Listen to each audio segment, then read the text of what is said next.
Hello, dear and near students. Assalamu alaikum. I am here with a new topic, and that is uses of paper chromatography or applications of paper chromatography. इसका मतलब ये है कि paper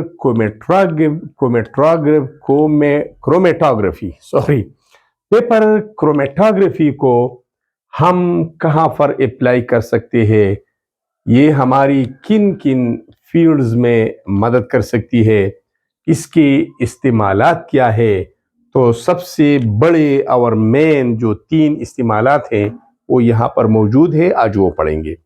let's go forward towards the topic. Uses or applications of paper chromatography. Paper chromatography की इस्तेमालात क्या है। Number one identification of unknown substances. Paper chromatography, ये आपके सामने वो क्रोमेटोग्राम मौजूद है। ये तो सबसे पहला है कि हम अननोन सब्सटेंसेस को पेपर क्रोमेटोग्राफी के जरिए आइडेंटिफाई कर सकते हैं, इसकी पहचान कर सकते हैं कि ये कंपाउंड कौन सा कंपाउंड है। ठीक है, it is used to identify unknown substances by comparing it with unknown substance. Unknown को कैसे मालूम करेंगे। It will be compared with the known substance. किसी नोन मालूम की मदद से हम नामालूम को मालूम कर सकते हैं। जो भी नामालूम हो हम मालूम की मदद से उसको मालूम कर सकते हैं। कैसे?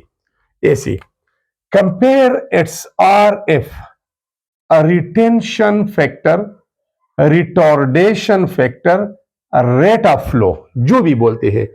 आप वीडियो नंबर 3 देखिए, इस चैप्टर की टोटल 4 वीडियो है। तो तीसरा वीडियो ये पेपर क्रोमेटोग्राफी की पूरी प्रोसीजर पर है, वहां पर इसका डिटेल हमने जिक्र किया है।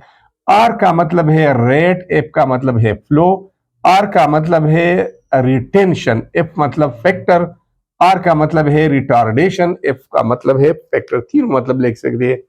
कंपेयर, मवाजना करो the RF value of unknown with the known standard and identify the unknown compound. अब जरा इस पे बात करते हैं, थोड़ा सा डिटेल में जाते हैं कि पेपर क्रोमेटोग्राफी के जरिए अगर हमें अननोन एक कंपाउंड दिया गया है तो नोन की मदद से हम उसको कैसे आइडेंटिफाई कर सकते हैं। तो ये पूरा सेटअप तो आपने वीडियो 3 में अगर नहीं देखा है तो वो वीडियो देख ले, पूरा देख ले, ये पूरा सेटअप मौजूद है। अब जो भी अननोन कंपाउंड है उसका एक ड्रॉप ले ले और यह जो पेंसिल लाइन ड्रॉ हुआ है उस पर रख दे, यहां पर या रख दे। ठीक है, अब इसके बाद वो सॉल्वेंट ले ले, 1 2 3 जो मिक्सचर है वो ले ले, पूरा सेटअप कर ले। अब 2-3 घंटे आप इंतजार कर ले। ये सॉल्वेंट इस मिक्सचर में जो कंपोनेंट्स है वो डिसॉल्व करेगा और ये ऊपर जाएगा। ठीक है, और इसके साथ एक नॉन कंपाउंड का ड्रॉप भी ले ले, अननोन का ले ले और नॉन का ले ले। फॉर एग्जांपल ये रेड स्पॉट अननोन वाला कंपाउंड का है, ये ब्लैक स्पॉट वो नॉन वाला का है। अब इसको छोड़े 2-3 घंटे बाद जब आप आ जाए तो इसके रेट ऑफ फ्लो, जितना इसने हरकत की है उसको कंपेयर करें। अगर हरकत एक जैसा किया है तो ये कंपाउंड अननोन वही कंपाउंड है ये वाला, और अगर इसका हरकत ज्यादा है, इसका रेट ऑफ फ्लो ऊपर है ये नीचे है, तो इसका मतलब ये है कि ये कंपाउंड जो आप समझ रहे थे वो वाला वो नहीं है, वो नहीं है। तो सिंपल रेट ऑफ, अगर वो दोनों कंपाउंड का रेट ऑफ फ्लो मोमेंट एक जैसा है तो ये वही कंपाउंड है जो आप समझ रहे हैं, ये वाला। अगर रेट ऑफ फ्लो एक जैसा नहीं है, ये ऊपर गया और ये नीचे रह गया, तो इसका मतलब ये है कि ये कंपाउंड ये वाला नहीं है जिसके साथ आप कंपैरिजन करते हैं। इस तरह ये भी आप कर सकते हैं कि जब आप इन दोनों का रेट ऑफ फ्लो मालूम करेंगे तो ओरिजिनल स्पॉट से एक ने जितना फासिला कवर किया है, फर्ज किया ये 4 सेंटीमीटर है, दूसरी ने जो अननोन था उसने कितना फासिला कवर किया है, फर्ज का 8 सेंटीमीटर है। इसका भी आरएफ मालूम करें, इसका भी आरएफ मालूम करें। आरएफ के लिए फार्मूला क्या है? ये फार्मूला है distance covered by the component. इस कंपोनेंट ने जितना फासिला कवर किया है फ्रॉम द ओरिजिनल पॉइंट, ये divided by distance covered by the solvent, और इस सॉल्वेंट ने टोटल कितना फासिला कवर किया है, वो फॉर एग्जांपल 10 सेंटीमीटर है। अब इसके लिए आप आरएफ मालूम करें। इसका फासिला ओरिजिनल पॉइंट से 8 सेंटीमीटर है और सॉल्वेंट का टोटल फासिला ओरिजिनल पॉइंट से वो 10 सेंटीमीटर है। ये इस पर डिवाइड करें 0.8 आ जाएगा। अब जो आपने नोन लिया था, नोन ने कितना फासिला कवर किया है? 4 सेंटीमीटर। टोटल सॉल्वेंट ने 10 सेंटीमीटर, तो 4 डिवाइडेड बाई 10, इसका आरएफ 0.4 आ गया। अब आरएफ में फर्क है। जब फर्क है तो ये वाला कंपाउंड अननोन वो नहीं है जिसके साथ आपने कंपैरिजन की है। अगर आरएफ वैल्यू दोनों एक जैसे आ गई, सेम वैल्यू आ गई, तो इसका मतलब ये है कि ये अननोन कंपाउंड वही है जिसके साथ आप कंपैरिजन कर रहे हैं। सिंपली आपने डिटेल में नहीं जाना है, आपने यही लिखना है कि पेपर क्रोमेटोग्राफी इस्तेमाल होता है आइडेंटिफिकेशन ऑफ अननोन सब्सटेंसेस के लिए, और हम अननोन और नोन की आरएफ वैल्यूज का कंपैरिजन करते हैं। अगर वैल्यूज एक जैसे आ गई तो अननोन कंपाउंड की पहचान आसानी से हो जाएगी। अगर वैल्यूज डिफरेंट है तो ये वही कंपाउंड नहीं है जिसको आप समझ रहे हैं। इसके अलावा दूसरा पॉइंट ये है detection of adulteration. Adulteration means मिलावट। अगर किसी चीज में मिलावट की गई है तो हमको कैसे पता चलेगा? अगर हमें एक सॉल्वेंट दिया जाए कि ये सॉल्वेंट आप चेक करिए, ये प्योर एक सॉल्वेंट है या इसमें कोई दूसरा सॉल्वेंट भी मिलाया गया है, ये प्योर है या इनप्योर है, इसमें मिलावट की गई है या नहीं। तो हम क्या करते हैं? Paper chromatography is used to check purity, खालिसियत, खालिसपन of a substance like food की प्योरिटी, ड्रग्स, मेडिसिन की प्योरिटी, इस तरह दूसरे केमिकल्स की प्योरिटी। इसको जांचते हैं, इसको एनालाइज करते हैं कि कहीं फूड में मिलावट तो नहीं, कहीं इन मेडिसिन में मिलावट तो नहीं, या केमिकल में मिलावट तो नहीं। तो एडल्ट्रेशन और मिलावट को जांचने के लिए हम पेपर क्रोमेटोग्राफी का सहारा लेते हैं।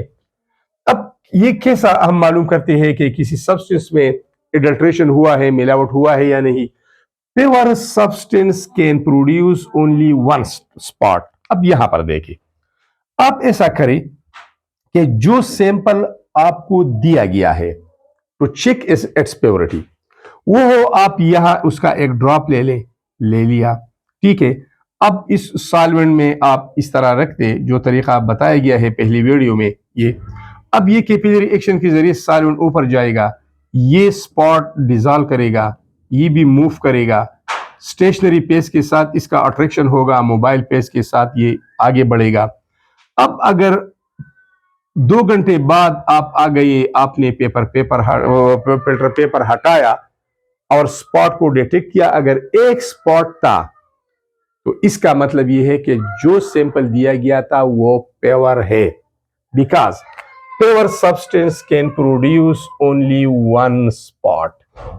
और अगर आपने फिल्टर पेपर को एनालाइज किया और आपके पास आ गई 2 स्पॉट आ गई, तो इसका मतलब यह है कि जो सैंपल दिया गया है उसमें मिलावट है। या तो ये प्योर है, ये वाला मिलावट है, और या ये प्योर है और ये इसमें मिलावट की गई है। तो जब डिफरेंट स्पॉट्स आएंगे इसका मतलब यह है कि it is a mixture, it is not pure और ओनली वन कंपाउंड। अब आते हैं तीसरी की तरफ, यूज की तरफ, फोरेंसिक साइंस। पेपर क्रोमेटोग्राफी को हम फोरेंसिक साइंस में इस्तेमाल कर सकते हैं। फोरेंसिक साइंस इन्वेस्टिगेशन के लिए, तफ्तीश के लिए, क्राइम्स को रोकने के लिए, क्रिमिनल्स को, मुजरिम को पकड़ने के लिए इसका इस्तेमाल किया जाता है। Use to identify, paper chromatography के जरिए हम आइडेंटिफाई करते हैं, हम पहचान करते हैं इंक्स, मुख्तलिफ इंक्स का कि कितने इंक्स मिक्स हुए हैं। इसके अलावा डाइज मुख्तलिफ कलर्स का, एंड ड्रग्स और मुख्तलिफ ड्रग्स का इन क्रिमिनल इन्वेस्टिगेशंस। अगर क्राइम्स में कहीं पर ब्लड स्टेन्स है तो उसका भी हम एनालिसिस करते हैं। अगर वहां पर कोई शराब वगैरह या कोई और ड्रिंक्स इस्तेमाल की गई है तो ब्लड से सैंपल लेते हैं उस क्रिमिनल का और उनको एनालाइज करते हैं इस तरीके से। अगर मुख्तलिफ स्पॉट्स उन्होंने दिए तो ब्लड का एक अपना पेवर कंपोजिशन होता है। अगर उसके अलावा कोई स्पॉट आ गया तो इसका मतलब ये है कि ब्लड में मिलावट है, इसमें एडल्ट्रेशन है और कुछ ड्रिंक्स लिए गए हैं। तो students, these were all about the uses और एप्लीकेशंस ऑफ पेपर क्रोमेटोग्राफी। आपकी समझने के लिए मैंने डिटेल में टॉपिक टीच किया, लेकिन आपने सिर्फ आइडेंटिफिकेशन ऑफ अननोन सब्सटेंसेस पर ये वाले 2 सेंटेंस लिखने हैं, देन डिटेक्शन ऑफ एडल्ट्रेशन ये 2 सेंटेंसेस लिखने हैं, फिर फोरेंसिक साइंस में ये वाले लिखनी है। तो पेपर के लिए इतना ही काफी है। Thanks a lot for watching this video.